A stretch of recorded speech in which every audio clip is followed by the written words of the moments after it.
बिस्मिल्लाहिर्रहमानिर्रहीम अस्सलाम वालेकुम। Today we are going to discuss about the coordination in animal. Previous lecture में हम लोगों ने प्लांट के अंदर डिस्कशन की थी कि प्लांट के अंदर कैसे कोऑर्डिनेशन होती है। तो प्लांट के अंदर हमने बात की थी कि उनके कोऑर्डिनेशन जो है प्लांट के अंदर वो होती है हार्मोन्स के थ्रू। और आज हमने बात करनी है एनिमल के अंदर कोऑर्डिनेशन की। तो एनिमल के अंदर कोऑर्डिनेशन होती है दो तरीक़ों से, नर्वस कोऑर्डिनेशन होती है और केमिकल कोऑर्डिनेशन होती है। अगर हम नर्वस कोऑर्डिनेशन की बात करें तो नर्वस कोऑर्डिनेशन में इन्वॉल्व दो चीज़ें होती हैं, या तो ब्रेन इन्वॉल्व होता है या फिर स्पाइनल कॉर्ड इन्वॉल्व होता है। लेकिन अगर हम केमिकल कोऑर्डिनेशन की बात करें तो इसमें हार्मोन्स इन्वॉल्व होते हैं। ठीक है, तो अब हम सबसे पहले डिस्कस करते हैं नर्वस कोऑर्डिनेशन को। तो नर्वस कोऑर्डिनेशन के 3 एलिमेंट्स होते हैं, receptor, effector and neurons.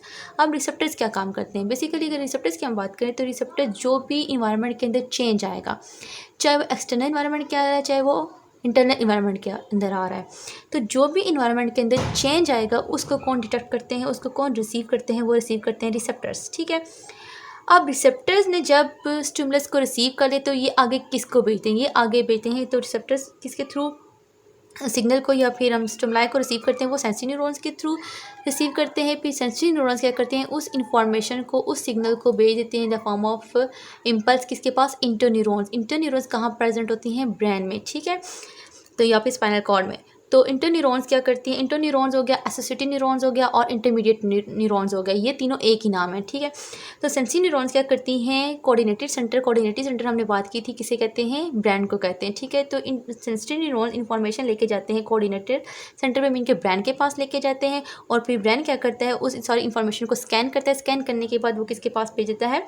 Motor neurons के पास कि भाई तुमने क्या करना है, ये एक्शन करना है। तो अफेक्टर्स क्या करते हैं? अफेक्टर्स कैरी आउट एक्शन और रिस्पॉन्स। तो अफेक्टर्स क्या करते हैं? मोटर न्यूरॉन्स के थ्रू जो भी स्टिमुलाई आता है उसके अगेंस्ट एक्शन लेते हैं, उसके अगेंस्ट रिस्पॉन्स करते हैं। तो न्यूरॉन्स क्या है? न्यूरॉन्स बेसिकली इनके पास एबिलिटी होती है, क्या करते हैं? ये इम्पल्स को कंडक्ट कर सकती हैं और जनरेट कर सकती हैं, और फिर वो जो इम्पल्स है वो जो न्यूरॉन्स ने कंडक्ट की है या जनरेट की है वो साइनेप्सिस के थ्रू ट्रैवल करती है। ठीक है, साइनेप्सिस। तो साइनेप्स क्या है? तो साइनेप्स बेसिकली दो न्यूरॉन्स के दरमियान का जो जंक्शन है इसे हम क्या बोलते हैं? साइनेप्स बोलते हैं। अच्छा, अब आ जाते हैं रिसेप्टर्स। तो सबसे पहले हम किसको डिस्कस करेंगे? रिसेप्टर्स को। जब हम रिसेप्टर्स की बात करते हैं तो रिसेप्टर जो है वो क्या करता है? वो किसी भी चेंज को इन्वायरमेंटल के अंदर, या फिर हम कह सकते हैं जो भी स्टिमुलाई आएगा उसको रिसीव करता है, उसको डिटेक्ट करता है। तो वो रिसेप्टर जो है वो एक सेल भी हो सकता है, एक न्यूरॉन एंडिंग भी हो सकती है और वो एक ऑर्गन भी हो सकता है। तो डेढ़ सारे रिसेप्टर्स आपके पास 3 चीज़ें आ जाएंगी रिसेप्टर्स में, कि वो एक सेल भी हो सकता है, वो एक न्यूरॉन एंडिंग भी हो सकती है, वो एक रिसेप्टर ऑर्गन भी हो सकता है। अच्छा, अब हमने रिसेप्टर को क्लासीफाई किया हुआ है on the basis of stimuli. तो कीमो रिसेप्टर, तो कीमो रिसेप्टर्स वो हैं, कीमो केमिकल से निकला, तो कीमो रिसेप्टर्स वो हैं जो क्या करेंगे? किसी केमिकल को डिटेक्ट करेंगे। ठीक है, अगर चेंज आ गया वो इन्वायरमेंट के अंदर, इंटरनल इन्वायरमेंट के अंदर चेंज आ गया तो कौन डिटेक्ट करेंगे? रिसेप्टर्स, कीमो रिसेप्टर्स डिटेक्ट करेंगे। ठीक है, फॉर एग्जांपल स्मेल है, टेस्ट है। इसी तरह ब्लड के अंदर जो है वो कार्बन डाइऑक्साइड के कंसंट्रेशन को देखा जाता है, ऑक्सीजन की कंसंट्रेशन को देखा जाता है। तो जितना भी चेंज होगा इनके अंदर वो कौन डिटेक्ट करेंगे? कीमो रिसेप्टर्स डिटेक्ट करेंगे। इसी तरह ग्लूकोज का लेवल है, अमीनो एसिड का लेवल है, एक्सेट्रा, ये सारी चीज़ें कौन डिटेक्ट करेगा? कीमो रिसेप्टर डिटेक्ट करेंगे। इसके बाद बात करते हैं हम मैकेनो रिसेप्टर्स की। तो जब मैकेनो रिसेप्टर्स की हम बात करते हैं तो मैकेनिकल। ठीक है, तो ये क्या करते हैं? ये डिटेक्ट करते हैं टच और प्रेशर को। ठीक है, तो मैकेनो रिसेप्टर्स क्या करेंगे कि किसी भी मैकेनिकल स्टिमुलाई को रिसीव करेंगे, जैसा कि टच है और प्रेशर है। इसी तरह अगर हम बात करें फोटो रिसेप्टर्स की, तो फोटो रिसेप्टर्स क्या करते हैं? फोटो का मतलब होता है लाइट। तो फोटो रिसेप्टर्स क्या करते हैं? ये जो भी लाइट में चेंज आएगा, ठीक है, तो हम क्या कहते हैं कि फोटो रिसेप्टर किसको डिटेक्ट करेंगे? Stimulus of light. ठीक है, ये लाइट के सिग्नल को, लाइट के चेंज को डिटेक्ट करते हैं। थर्मो रिसेप्टर की जब हम बात करते हैं तो थर्मोमीटर टेम्परेचर, तो ये क्या करेंगे? जो भी टेम्परेचर के अंदर चेंज आएगा तो वो कौन डिटेक्ट करेगा? वो डिटेक्ट करेंगे थर्मो रिसेप्टर। तो लास्ट वन आपके पास नया होगा, क्योंकि बाकी तो ये आपने कीमो, मैकेनो, फोटो, थर्मो ये तो आपको मतलब पता है। लेकिन नोसी रिसेप्टर्स कौन से होते हैं? नोसी रिसेप्टर्स वो होते हैं जो पेन को डिटेक्ट करते हैं। अब आपके पास आ जाता है मोडेलिटीज़ ऑफ सेंसेशन। तो सेंसेशन क्या है? सेंसेशन में आपके पास पेन है, टच है, साइड है, साउंड, ये सारी चीज़ें आ जाती हैं। तो मोडेलिटीज़ ऑफ सेंसेशन में क्या आ जाता है? Sensation that we can experience, ऐसी सेंसेशन जिनको हम एक्सपीरियंस कर सकते हैं उन्हें हम क्या कहते हैं? मोडेलिटीज़ ऑफ सेंसेशन कहते हैं। तो अब क्वेश्चन ये अराइज होता है, क्या हम डिफरेंट सेंसेस के दरमियान डिफ्रेंशिएट कर सकते हैं? तो बिल्कुल हम कर सकते हैं। इसका आंसर ये है, तो इसका आंसर ये है कि हर नर्व का एक ट्रैक होता है, ठीक है। हर नर्व का एक ट्रैक होता है जो कि ब्रेन में जाके एक ख़ास पॉइंट के ऊपर जाके टर्मिनेट होता है, एंड होता है। अगर हम बात करें एग्जांपल की, तो इसके पास आ जाते हैं एग्जांपल टच स्टिमुलाई। तो टच स्टिमुलाई की जब हम बात करते हैं तो ब्रेन में एक ख़ास एरिया है जहाँ पे टच स्टिमुलस को भेजा जाता है। इसी तरह का हम बात करें आइज़ के फाइबर की, ठीक है। तो जो आइज़ के फाइबर हैं वो भी ब्रेन के विजुअल कॉर्टेक्स में जाके टर्मिनेट होते हैं।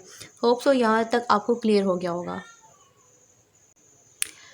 तो नेक्स्ट आ जाते हैं आपके पास सेंसरी रिसेप्टर्स ऑफ स्किन। तो अब हमने एग्जांपल लेनी है रिसेप्टर्स की, तो वो कौन सी लेंगे, वो हम स्किन की लेंगे। तो अब हम बात करते हैं स्किन की। तो स्किन में 3 तरह के सेंसरी न्यूरॉन्स प्रेजेंट होती हैं, ठीक है। 3 तरह की डिफरेंट सेंसरी न्यूरॉन्स प्रेजेंट होती हैं। पहली आ जाती है आपके पास नेकेड और फ्री नर्व एंडिंग, दूसरी आ जाती है आपके पास मिजनर कॉर्पसल्स, और तीसरी आ जाती है पेंसिनियन कॉर्पसल्स, ठीक है। ये 3 तरह की सेंसरी न्यूरॉन्स हैं, रिसेप्टर्स हैं, जो कि कहाँ प्रेजेंट होते हैं, स्किन में प्रेजेंट होते हैं। तो सबसे पहले हम बात करते हैं नेकेड और फ्री नर्व एंडिंग की। तो नेकेड और फ्री नर्व एंडिंग जो है वो कहाँ प्रेजेंट होती हैं, पहले इनकी लोकेशन की बात करें तो आपके पास ये सपोज़ ये आपके पास स्किन है, तो स्किन में से ये हेयर निकला हुआ है, और हेयर की बेस जो फॉलिकल है इसके यहाँ पे नीचे जो हल्का सा ब्लू कलर का नज़र आ रहा है आपको, तो यहाँ पे क्या प्रेजेंट होते हैं, फ्री नर्व एंडिंग प्रेजेंट होती हैं, रिसेप्टर्स प्रेजेंट होते हैं, जो कि क्या करते हैं, टच और पेन रिसेप्टर्स को, या फिर हम कहते हैं पेन स्टिमुलाई को डिटेक्ट करेंगे, ठीक है। तो क्या हो गया, तो हम ये कहते हैं कि कौन सी एंडिंग्स होंगी, ये टच और पेन रिसेप्टर्स होंगे, जो टच को रिसीव करेंगी, जो पेन को रिसीव करेंगी। लेकिन ये क्या होंगे, वेरी स्लाइट, जो बहुत ही हल्का टच होगा उसको ये क्या करेंगे, रिसीव करेंगे। तो वेरी स्लाइट टच होगा, वेरी स्लाइट पेन होगा, तो ये वो वाले रिसेप्टर्स हैं। इसके बाद आ जाते हैं मिजनर कॉर्पसल्स। तो मिजनर कॉर्पसल्स कि जब हम बात करते हैं तो ये कौन से, ये टच रिसेप्टर, ये क्या करते हैं, ये टच की स्टिमुलाइज को उसको रिसीव करते हैं।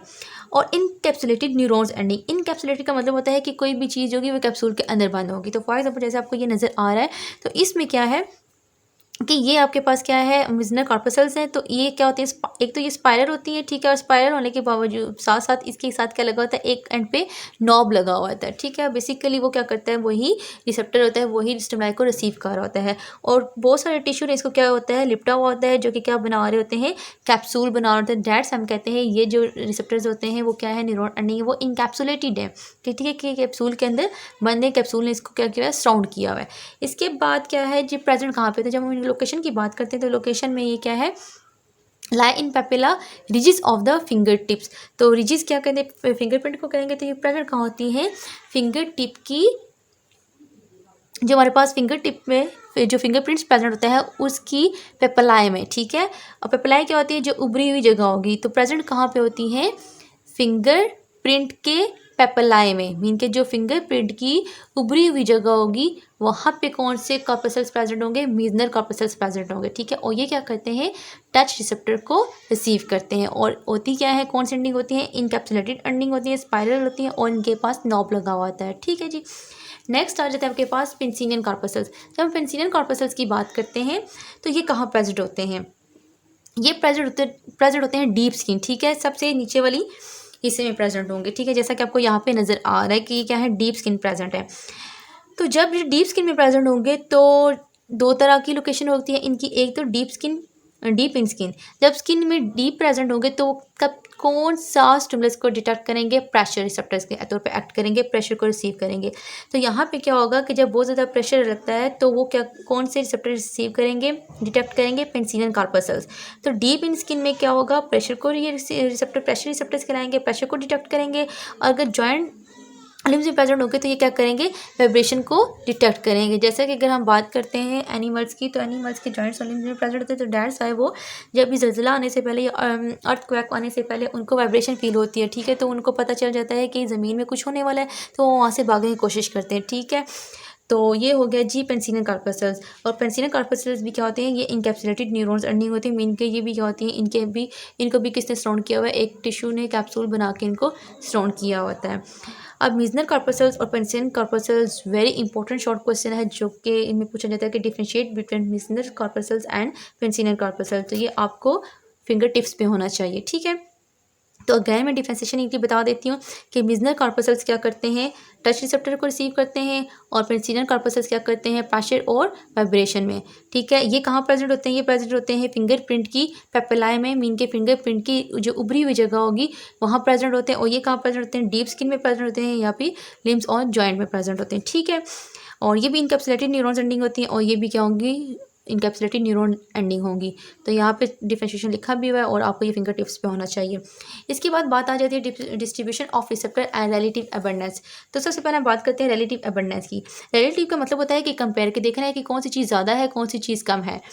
तो अगर हम बात करें पैन रिसेप्टर्स की, तो पैन रिसेप्टर्स होते हैं वो 27 टाइम ज़्यादा प्रेजेंट होते हैं as compare to core receptor. ठीक है, तो पैन रिसेप्टर्स क्या होते हैं 27 टाइम ज़्यादा होते हैं देन कोर रिसेप्टर। इसी तरह अगर हम कोर रिसेप्टर की बात करें तो कोर रिसेप्टर्स 10 टाइम ज़्यादा होते हैं देन हीट रिसेप्टर से। तो अब हम बात करते हैं डिस्ट्रीब्यूशन की। तो जो डिस्ट्रीब्यूशन है रिसेप्टर्स की वो अनइवनली है, मीन के हम कहते हैं कि वो इवनली डिस्ट्रीब्यूट नहीं हुए होते हैं। फॉर एग्जांपल आपकी बुक में जो एग्जांपल मेंशन है वो किसकी है, टच रिसेप्टर्स की। तो टच रिसेप्टर्स यहाँ प्रेजेंट होते हैं फिंगर टिप्स में ज़्यादा प्रेजेंट होते हैं as compare to skin of the back. क्यों, क्योंकि हम जितना भी काम करना होता है वो हम किसके थ्रू करते हैं, वो फिंगर टिप्स के थ्रू कर रहे होते हैं। दैट्स वाई कि वो हमारा जो ज़्यादा एक्सपोजर होता है चीज़ों के साथ वो किसका होता है, वो फिंगर का होता है। तो इस वजह से फिंगर टिप्स में क्या होंगे, टच रिसेप्टर ज़्यादा होते हैं as compare to skin of the back. अगर हमने किसी भी चीज़ को चेक करना होता है तो हम क्या करते हैं, उसको हाथ की मदद से चेक कर रहे होते हैं। ठीक है, फिंगर्स लगा के टच कर रहे होते हैं, चेक कर रहे होते हैं, ना कि हम अपनी बैक लगा के चेक करते हैं। इवन कि मैं ये मार्कर की बात करूँ तो मार्कर की अगर हमने स्किन चेक करनी है, सरफेस चेक करनी है, क्या है ये स्मूथ है, रफ है, कैसी है, तो किसके थ्रू करेंगे, हम फिंगर्स के थ्रू करेंगे, ना कि बैक के थ्रू करेंगे। अब हम बात करते हैं pathway of the nerve impulse की। नर्व इम्पल्स किस तरह ट्रैवल करती है, कौन सा रूट, कौन सा ट्रैक यूज़ करती है। तो सबसे पहले क्या होता है कि डिटेक्ट करते हैं स्टिमुलस को। स्टिमुलस जो कि इन्वायरमेंटल चेंज होगा, या फिर इंटरनल इन्वायरमेंट के अंदर होगा, या फिर एक्सटर्नल इन्वायरमेंट के अंदर होगा। ठीक है, तो उस चीज़ को डिटेक्ट कौन करेंगे, रिसेप्टर्स करेंगे। ठीक है, तो इन्फॉर्मेशन किसके थ्रू जाएगी, सेंसरी न्यूरॉन्स के थ्रू जाएगी। रिसेप्टर्स जब डिटेक्शन कर लेंगे तो ये क्या करेंगे, सिग्नल को भेजेंगे या इम्पल्स को भेजेंगे कहाँ पे, कोऑर्डिनेटर सेंटर। कोऑर्डिनेटर सेंटर कौन सा होता है, वो होता है जी ब्रेन। ठीक है, अच्छा, ब्रेन में अब कौन सी न्यूरॉन्स होती हैं, एसोसिएटिव न्यूरॉन्स होती हैं। ठीक है, और इंटर न्यूरॉन्स भी हम इनको कहते हैं। तो इंटर न्यूरॉन हो सकती हैं या फिर एसोसिएटिव न्यूरॉन भी कह सकते हैं। ठीक है, तो फिर ब्रेन के अंदर कौन सी प्रेजेंट है, इंटर न्यूरॉन प्रेजेंट है, एसोसिएटिव न्यूरॉन प्रेजेंट है। ये क्या करेंगी, ये मैसेज को स्कैन करेंगी, जब इन्फॉर्मेशन आई है उसको स्कैन करेंगे। स्कैन करने के बाद वो किसको भेजेंगी, वो भेजेंगी अफेक्टर्स को। तो अफेक्टर्स क्या करेंगे, मोटर न्यूरॉन्स के थ्रू एंडिंग्स होंगी। ठीक है, ये क्या करेंगे, ये आगे रिस्पॉन्स जनरेट करेंगे। तो इस तरह क्या होती है, 3-4 जो 1 2 3 4 5, तो ये 5 चीज़ें किसके इन्वॉल्व होती हैं, कोऑर्डिनेशन के अंदर। ठीक है, जो भी आपने रिस्पॉन्स करना होगा, जो भी चेंज आएगा उसको डिटेक्ट करना, उसके अगेंस्ट रिस्पॉन्स करना, तो ये सारा पाथवे जो है वो इन्वॉल्व होता है। होप सो आपको आज का लेक्चर समझ आ गया होगा। दुआ में याद रखिएगा। अल्लाह हाफिज़।